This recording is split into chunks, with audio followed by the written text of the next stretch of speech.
Hey there, my Tyler Perry Sisters fans. It's your girl, Barbie J, and today is my birthday. It's my birthday. It's my birthday. It is 1 a.m. in the morning on June 1st, and I am getting ready for my birthday. I got on my tiara.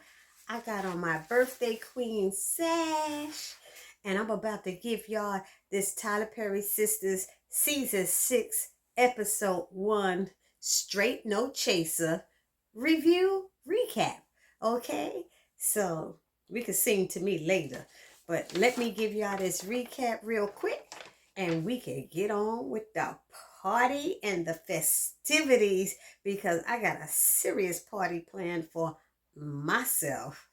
You know, after going through cancer 2 times, and making it to a milestone birthday.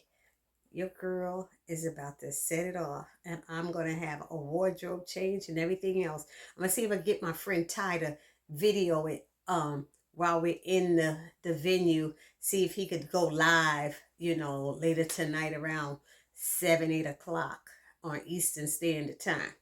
Anyway, let's get on. Enough about me. If you haven't subscribed to my channel, please take a moment right now, hit that subscribe button, then hit the notification bell and let you know every time Barbie J puts up a new video. Then I ask that you hit the thumbs up button, the like button, and write you a little comment, and you can even share my videos. I won't mind at all. Y'all like my hair? Yeah, I went platinum blonde, y'all. I did it just for this day. I'm going to go back to my regular color in about a week.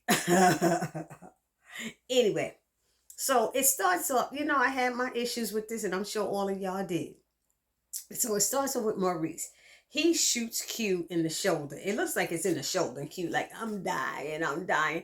Thank God Calvin ran up there and followed him. He said, something told me to follow you, fool. This is real bad. Call the police. Maurice is acting stupid like, for what? I'm not doing it. I'm running. I'm going to be gone in the wind and all of this stuff. Forgetting that millions of dollars was put up for him for bail. Hello? You are out on a bond. If you leave, they revoke that bail, and then Bio don't get his money, or Sabrina becomes a slave to Bio forever. But Maurice ain't thinking, and he don't even care, and that's what I don't like. What else? I thought it was stupid, because that's what he said. I knew you was gonna do something stupid, and he refuses to listen to Calvin. And I think that, I'm like, what is wrong with you, Maurice? Anyway, I don't like the way Tyler Perry has, Maurice acting when the police are talking to him and shows up. He has no respect, and he's acting as if he doesn't even care, and could get, he could get put back in jail, and he's not thinking about that. And when the police come next to him, he roll up like, don't roll up on me like that, whitey, or something like that, white man. I was like, what is wrong? Why does Tyler Perry think that makes sense to have Maurice acting like that? I thought it was terrible. It's like, don't be calling the police white man and all of this stuff. Come on now. Anyway, and then he's talking to the officer as if he's an idiot. Like, do you understand what I'm saying? And then he's like, if there's cameras around here, why the F are you asking these dumbass questions? I said, wait a minute. Why are you talking to the police like that when you was looking all nervous because you thought Q had died? Remember Q passed out? He passed out for a minute, and Maurice got nervous. He thought he was dead. And they were saying, Calvin said, this is bad. And Maurice was like, it is. So I'm not understanding all of that. And I'm just saying, why didn't Maurice just tell him what happened? Just tell him, he took my car. He came to my house. He stole everything out of it. He has an ankle bracelet. They must have seen that, the ankle monitor. All of this you could say. Instead, you're acting like an idiot. I didn't get that part. Anyway, moving on from them. There's Danny in the bar. Billy Jake's, what is it? Billy Jake's bar, restaurant, whatever it is. She's getting stupid drunk.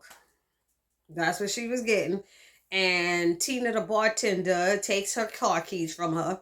Then Preston happens to be in the restaurant with Mindy, and he goes over to talk to Danny, but she cusses him out, of course, and tells him that Oh, she did tell him to leave though, but she said something. Oh, was Mindy there when you called me? Why was she there? You're such an idiot. Da da da da da. You know, she just went in, and even the bartender was like, you know what, Danny's on that ish. Just go and leave her alone.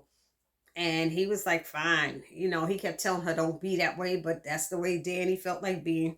And so then Tina sneaks and calls Andy to let her know that Danny's there sloppy drunk. But it was funny because something the way Andy answered the phone, almost like she didn't know who Tina was.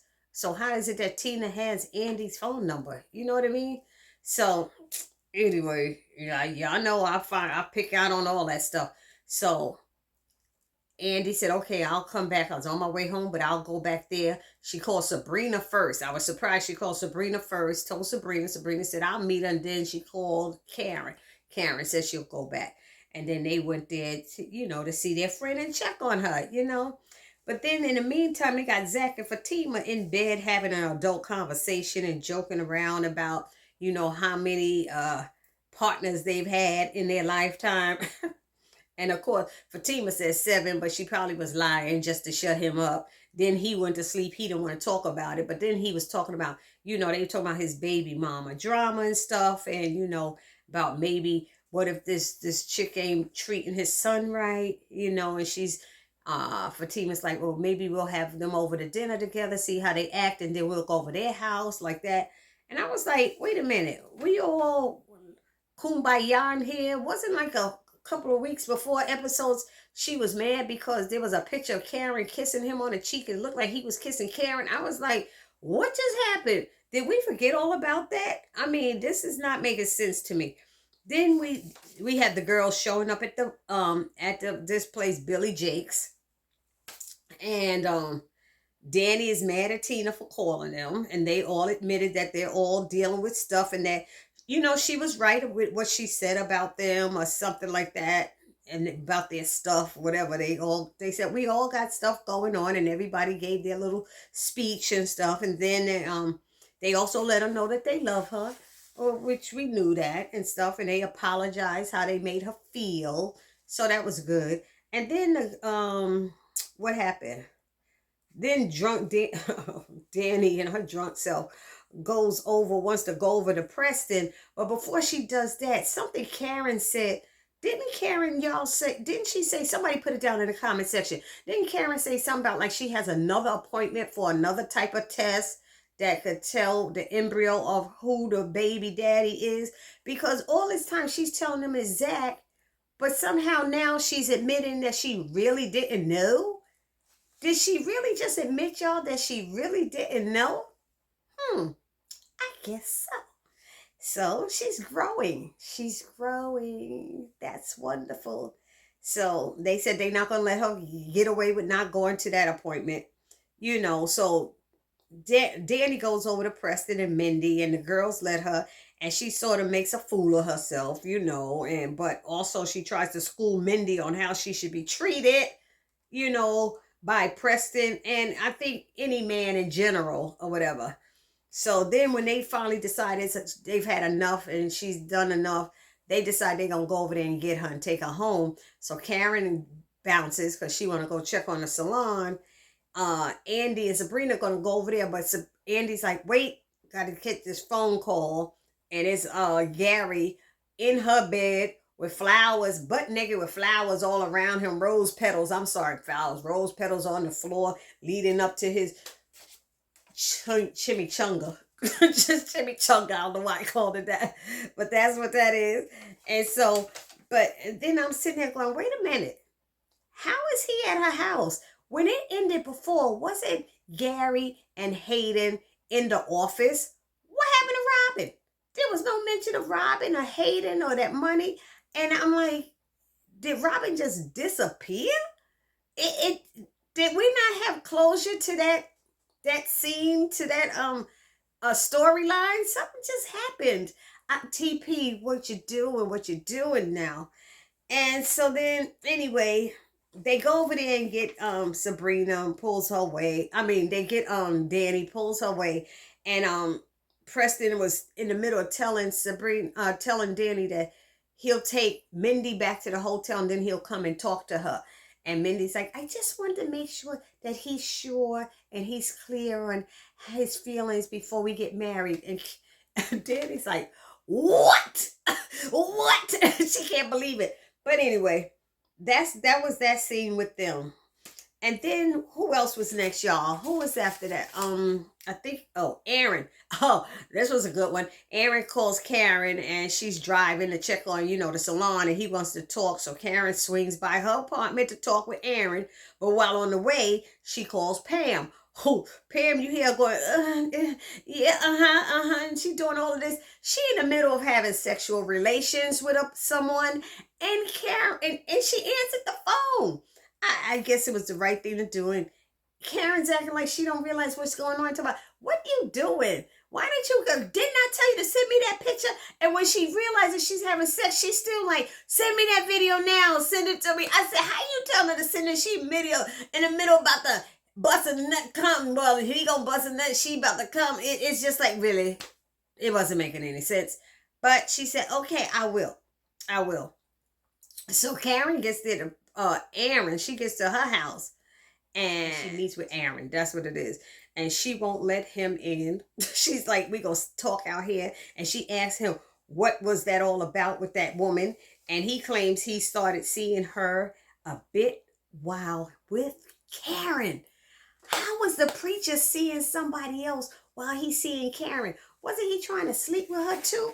I was like, is he admitting this? I was completely floored, y'all. I did not believe that he actually was seeing this girl. I thought she was a patient or something. So, she asks if he gaslights women. And of course, he's saying no. And then she tells him something is off about him. She's like, something's off about you. Remember, her mama said it too. He's too nice. He's too good to be true. So, and he says the woman is crazy. And Karen's like, is she crazy like your wife? Crazy, and he's like, no, or something like that. But he says she fell in love with him. And so Karen told him she's tired. She's not dealing with this BS tonight. Stop stressing her and leave. And I was like, oh. And he was like, well, can I at least walk you? No, can we talk about it later? She said we could talk about it later when I'm ready. I said, now that's the Karen I remember. No nonsense, ain't trying to hear it type of Karen Moss. Put him in check, sis. Put him in check.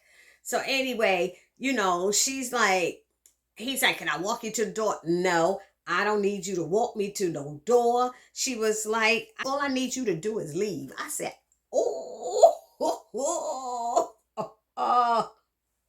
I thought that was funny.